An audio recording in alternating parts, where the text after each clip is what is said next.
At first glance, the teeming streets of East Delhi give no hint of the scar that disfigures this landscape and blights the community. You smell it first, then at the end of the road, you see it. Delhi's mountain of shame, made not of rock and earth, but more than 3 decades of rubbish. Spiralling ever higher, Ghazipur landfill dominates the skyline. 14 million tonnes of household waste, standing 65 metres high. You won't find Ghazipur landfill on any tourist map. But despite tight restrictions, I am allowed onto the site. The impression is really quite overwhelming. First of all, it's a smell. It's rancid, it's sour, it's horrible. But then the sight around you of birds, dogs, and humans dealing with this mountain of waste.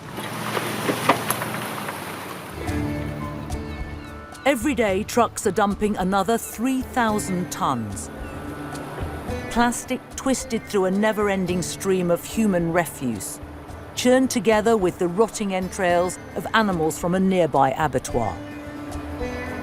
There's no concrete base to stop the putrid pile leaking into the ground, so a thick black liquid seeps out. I watch as wild dogs cool off in it, oblivious to the fact that the liquid is highly toxic. It's known to contaminate local water supplies.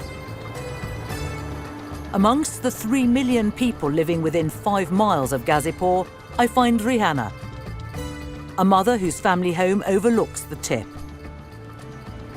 दिन किसी ने सबकी दवाइयाँ चलती रहती हैं, सबको परेशानी है इसकी वजह से, इसकी गंदगी की वजह से, और हमेशा बदबू आती रहती है। यहाँ रहने में बहुत परेशानी, दिक्कत हो रही है।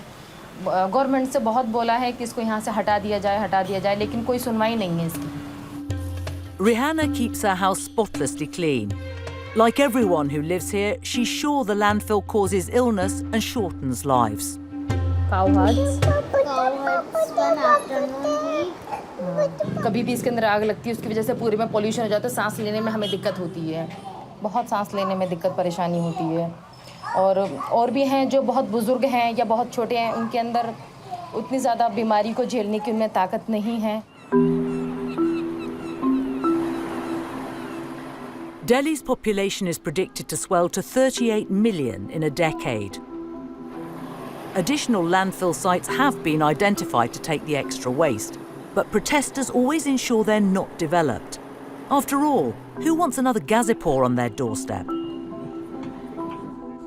I'm hoping Sandeep Kapoor from the East Delhi municipality, which runs the site, can explain how it's still operating 17 years after reaching capacity.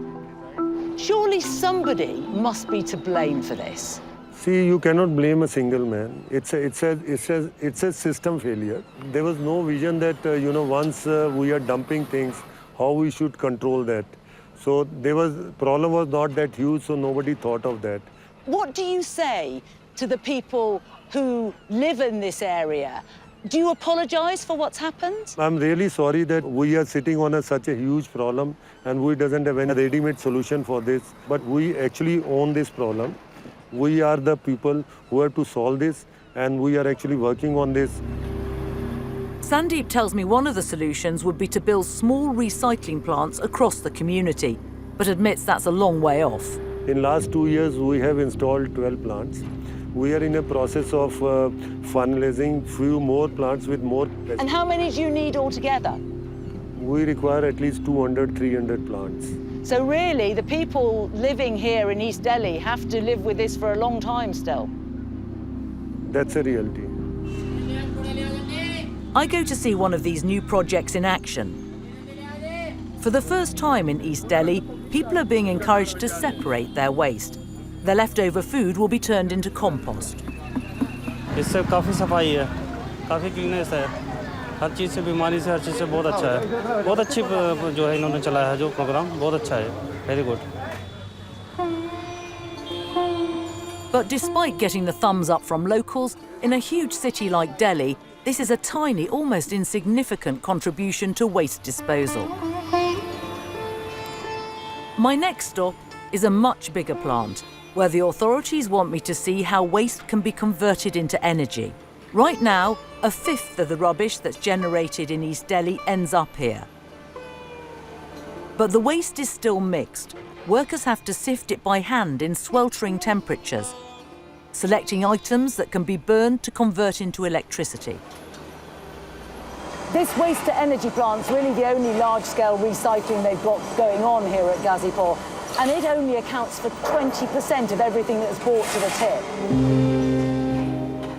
All the rest goes back onto the ever-expanding landfill, which environmental activists insist will continue to grow unless people are forced to segregate their rubbish at source. Satish Sinha helped to draft a new law that introduced fines for those who failed to separate their waste, but accepts it's never been enforced. You don't send everything to the landfill. You will remove almost 60 to 70% of the waste, and maybe you will have only 30% of the waste which actually needs to go to the landfill. We are all ashamed of this image. This is embarrassment to all of us. You enter the city of Delhi and the first thing you encounter is this huge dump of waste. And it's a point to ponder as to, is this the way people of Delhi want to live? Some have no choice. Often the poorest and most vulnerable. Rag pickers who scour other people's debris as a living, and communities who were here before the tip began. Just a few hundred meters away from the slopes of the waste mountain, Mohammed keeps a herd of dairy cows. He and the cattle moved here in 1976, 7 years before Ghazipur opened. और हमारे पशुओं के लिए चरागाह थी जिसमें भैंस चरती थी और जैसे मौसम में गर्मी है तो हम भैंसों को नहलाते थे उसमें और हम भी नहाते थे उसमें. He no longer believes politicians who say they will help to shut down the tip. Election के टाइम जब आता है ना, जब आते हैं वादे करने के लिए कि हम इसको बंद करा देंगे, यहाँ से हटा देंगे, और इलेक्शन हो जाता है, उसके बाद में कोई इधर नहीं आता. Some members of this Muslim community, a minority in India, have fought attempts by city officials to demolish their homes. हमें तो ऐसा लगता है कि हमारे जीते जी जब तक हम यहाँ हैं, खत्ता तो हटेगा नहीं, लेकिन अब हमें ऐसा लग रहा है जैसे MCD हमें जरूर यहाँ से हटा देगी. Silhouetted against the setting sun, Ghazipur looks as if it's always been part of this landscape. But that masks a cruel reality. It's a massive and growing health hazard, which so far has defeated all efforts to bring it under control.